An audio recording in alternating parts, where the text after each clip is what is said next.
আসসালামু আলাইকুম। ববি কিচেনে সবাইকে স্বাগত। বরাবরের মতো আরও একটা নতুন রেসিপি নিয়ে হাজির হলাম। আমার আজকের রেসিপি মূলত যেসব বাচ্চারা ডিম খেতে পছন্দ করে না বা ডিম দেখলেই দূরে থাকে সেসব বাচ্চাদের জন্য। তো আমার এই রেসিপিটা ফলো করে যদি এই নাস্তাটা তৈরি করে দেন তাহলে বাচ্চারা খুবই আগ্রহের সাথে এই নাস্তাটা খাবে। তো চলুন দেখে আসি কিভাবে এই নাস্তাটা তৈরি করা যায়। এই নাস্তাটা তৈরি করার জন্য আমার লাগছে এখানে ডিম। আমি 3টা ডিম সিদ্ধ করে নিয়েছি। এরপর একটা গ্রেটার নিয়েছি। গ্রেটারের চিকন যে অংশ আছে সেই অংশতে আমি ডিমগুলো গ্রেট করে নেব। তো আমি একইভাবে 3টি ডিমই গ্রেট করে নিচ্ছি। তো আমার ডিমটা গ্রেট করা হয়ে গেছে, তো দেখতেই পাচ্ছেন।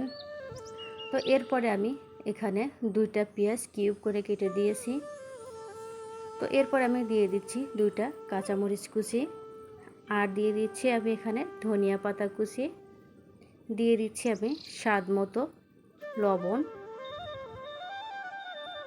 আর আমি দিয়ে দেব হাফ চা চামচ শুকনো মরিচের গুঁড়ো।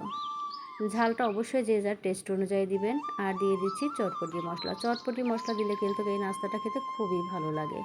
তো এরপরে বাইন্ডিংয়ের জন্য দিয়ে দিচ্ছি আমি কর্নফ্লাওয়ার। আপনারা চাইলে এখানে চাউলের গুঁড়া অথবা আটা বা ময়দা যে কোনো একটা ব্যবহার করতে পারেন। তো এরপরে আমি হাত দিয়ে সমস্ত উপকরণ মেখে নিচ্ছি। তো এটা খুব ভালোভাবে মেখে নিতে হবে, আর যতক্ষণ পর্যন্ত এই শেপটা নেওয়া যাবে এতক্ষণ পর্যন্ত মাখতে হবে। তো আমার এটা মাখা হয়ে গেছে। আমি এখন নাস্তাগুলো তৈরি করে নেব। তো আমি এখানে বল বানিয়ে নিচ্ছি। আমি নাস্তাগুলো বল শেপে করে নেব। তো আমি হাত দিয়ে ভালোভাবে এই নাস্তাগুলো তৈরি করে নিচ্ছি। তো একইভাবে আমি সম্পূর্ণ নাস্তাগুলো তৈরি করে নেব। তো আমার নাস্তাগুলো তৈরি করা হয়ে গেছে। আমি একটা বাটি নিয়েছি, আর এখানে আমি একটা ডিম ভেঙে নিচ্ছি। ডিমটা আমি অল্প একটু লবণ দিয়ে ভালোভাবে ফেটিয়ে নেব। তো এটা কিন্তু খুবই ভালোভাবে ডিমটা ফেটাতে হবে। তো এরপরে আমি যে নাস্তাগুলো তৈরি করে রেখেছিলাম একটা বল নিয়ে নিচ্ছি, আর এই বলটা ডিমে আমি এভাবে চুবিয়ে নিচ্ছি। তো এরপরে আমি একটা প্লেটে ব্রেড স্ক্রাম নিয়েছি। ব্রেড স্ক্রামে এটা দিয়ে দিচ্ছি। তো এটা ভালোভাবে কোট করতে হবে। আজকের নাস্তাটা আমি ডাবল কোটিং করে নেব। ডাবল কোটিং করলে কিন্তু নাস্তাটা খেতে খুবই ভালো লাগে, খুবই ক্রিস্পি হয়। তো আমি আবারও ডিমে নাস্তাটা চুবিয়ে নিচ্ছি। তো চুবিয়ে নিয়ে এরপরে আমি আবারও ব্রেড স্ক্রামে ভালোভাবে কোট করে নেব। তো ডাবল কোটিংয়ের ব্যাপারটা যেটা সেটা কিন্তু আমি দেখিয়ে দিলাম। তো এরপরে ভালো করে আমি কোট করে নিচ্ছি। তো একইভাবে আমি সবগুলো নাস্তা কোট করে নেব। তো আমার নাস্তাগুলো রেডি হয়ে গেছে। আমি এখন চুলায় চলে আসছি। তো আমি একটা কড়াইতে পর্যাপ্ত পরিমাণে তেল দিয়েছি, আর এই নাস্তাটা অবশ্যই ডুবো তেলে ভাজার চেষ্টা করবেন। তো তেলটা যথেষ্ট পরিমাণে গরম হয়ে গেছে, আমি নাস্তাগুলো দিয়ে দিচ্ছি। তো এই নাস্তাগুলো দেওয়ার পরে একটু সময় নিয়ে ভাজতে হবে। তো উল্টিয়ে পাল্টিয়ে আমি ভালোভাবে নাস্তাগুলো ভেজে নেব।